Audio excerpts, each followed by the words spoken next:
Hello everyone. So আজি আমি new এটা টপিক স্টাৰ্ট কৰিম relation between electric field and electric potential. চোৱা যোনটো আমাৰ তোমালোকক মই as early as possible notes দিয়াৰ ব্যৱস্থা কৰিম কেনেকৈ দিম এটা চাই লওঁ বাৰু।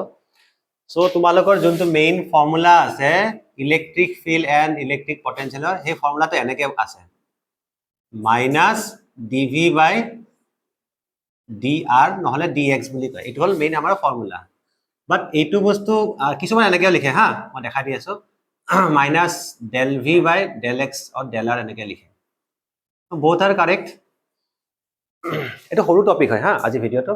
এটা চাবা একচুয়ালি ইলেক্ট্ৰিক ফিল্ড আৰু পটেনশিয়ালৰ মাজত ৰিলেশনটো কেনেকৈ বনাইছে ভালকে চাবা হা।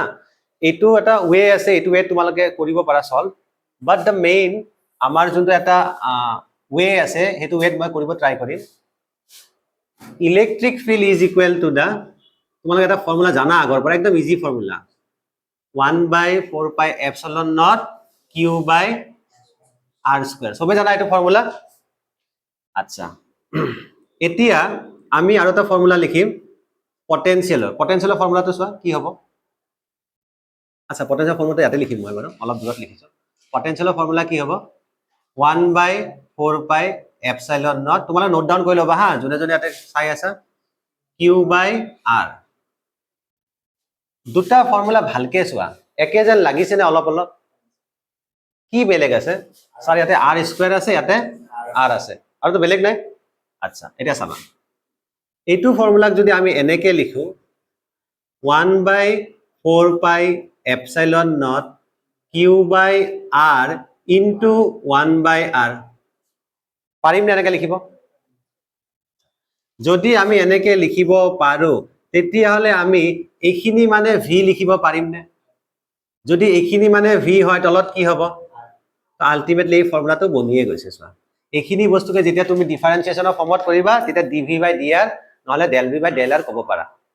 আৰু মাইনাস সাইনটো কিয় আহিছে actually electric field is equal to the negative potential gradient.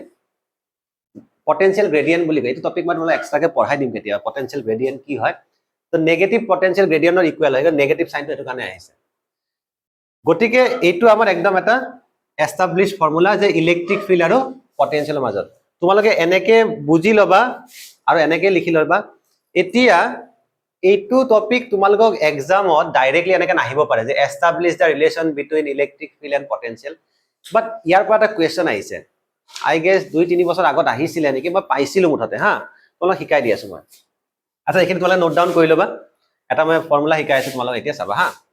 Formula নহয় একচুয়ালি এটা কুৱেশ্যন এটা মই ডিসকাস কৰি আছো মই। কুৱেশ্যনটো এনেকুৱা আছিলে এটা আগতে আহা কুৱেশ্যন হা শো দ্যাট কি শো কৰিব আছে জানানে newton per coulomb is equal to whole per metre. আৰু ভালকে যদি ভাবি চোৱা এই কুৱেশ্যনটো এই টপিকৰ লগত ৰিলেটেড হয়।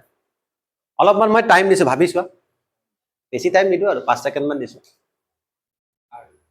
কেনেকে হয় আমি এটো ডিসকাস কৰিম। এটো আহিছিলে কিন্তু হা আমাৰ বোৰ্ড এক্সামত আহিছে চাবা আমি এটো প্ৰুফ কৰিম কেনেকে প্ৰুফ কৰিম এখিনি আহি আছে না বোৰ্ডত।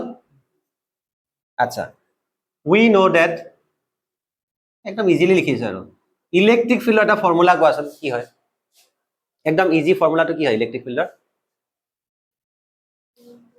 F by Q হয় না F by Q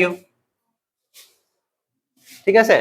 তো আমি যদি ইয়াতে কওঁ যে therefore the unit of E কি লিখিব পাৰা তোমালোকে F মানে কি হয় নিউটন আৰু Q মানে কুলম আহি আছে বোৰ্ডত দেখিনি।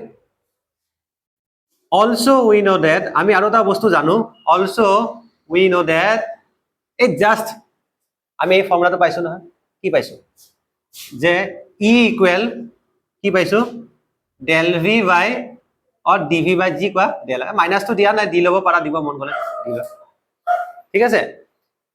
ইয়াৰ পৰা তুমি ইলেক্ট্ৰিক ফিল্ডৰ ইউনিট কি পাবা মোক কোৱা এতিয়া দা ইউনিট অফ ইলেক্ট্ৰিক ফিল্ড চোৱা v মানে আকৌ ভেলোসিটি কৰি দিবা v মানে পটেনশিয়াল মানে ভোল্টেজ r মানে ডিসটেন্স।